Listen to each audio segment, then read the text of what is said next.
Scent is a huge part of flavor.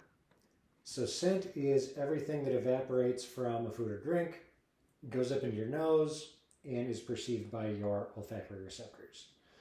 Now, this normally just happens in a very seamless way. You grab something that has a scent, you inhale, and this impression arrives in your mind of, okay, that's a fruit, that's a flower, that's a wood, that's a spice.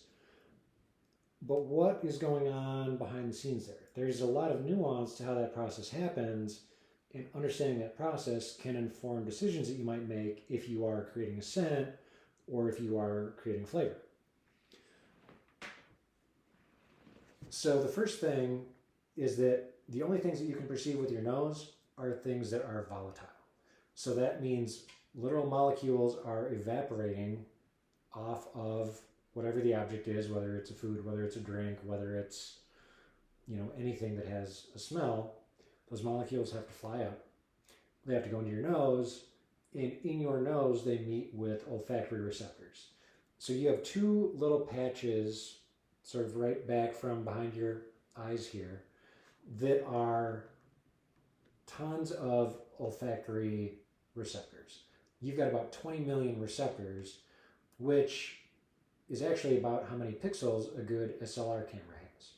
So when you take a sniff, all these molecules fly up into your nose, they bind with different receptors. That process is actually very analogous to taking a camera, snapping a picture, and you've got this sea of information. 20 million little bits of information. Now, 20 million little bits of information is way more than you can process one by one. You're not saying, okay, receptor number 1, what did you see? Receptor number 2, what did you see? In the same way, when you look at a picture, you don't go pixel by pixel and say, all right, the first pixel is red, the second pixel is green.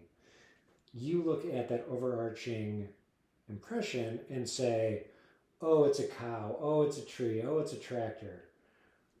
And your nose is doing something similar to where what you're doing when you're smelling is looking at an overarching impression and not specific bits of information. And this is interesting because what that means is when you are adding smells to something, you're not necessarily just adding them in a linear fashion. You're changing the overarching impression. So when you inhale, so when you are creating a flavor, there's an effect that is called, so your senses can either analyze a situation or they can synthesize a situation. And what analyzing a situation means is like with your hearing. If somebody plays a chord on a piano, you can tell that there are 5 different notes being played, and one of them's a C, and one of them's a G, and one of them's a B, and you can hear those distinct notes. So your sense of hearing is analyzing that situation. Now, synthesizing the situation is different, so that would be like with your color vision. So if I look at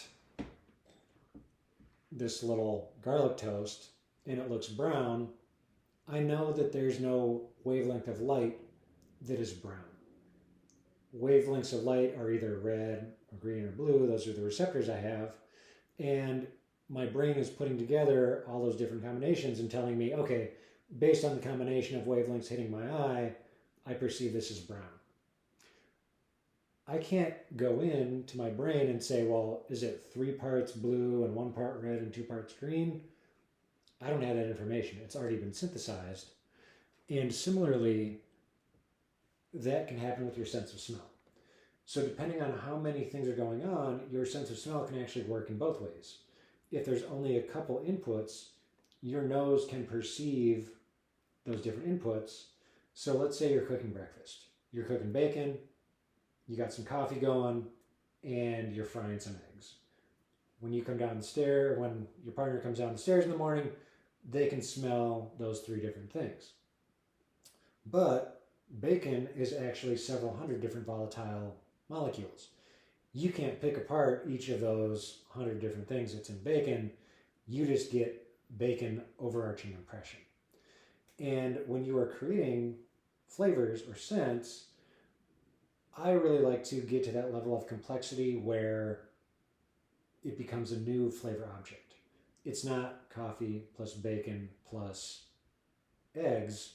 It's now breakfast. It's taken on a whole new, synthesized impression. And when you're making cocktails, a similar thing can happen. If you add some rum, some lime, some sugar, you take a sip, it might be nice, but you can probably pick that flavor apart and say, okay, I see everything that's going on in here. If you add a few more things, add a tincture of this, maybe put some clove into the simple syrup as you're making that, now you've got enough complexity in there that that flavor becomes a unified whole, and it's no longer rum plus lime plus sugar. It's 7 different things that create a unified impression. So that level of complexity is important, where you want to get to that point where it's now a unified flavor whole. Now there is an extreme you can push it to where, okay, well, why don't I put one little drop of 26 different herbs and spices, and I'm going to mix 14 different spirits together, and now I've got like 50 things in this cocktail.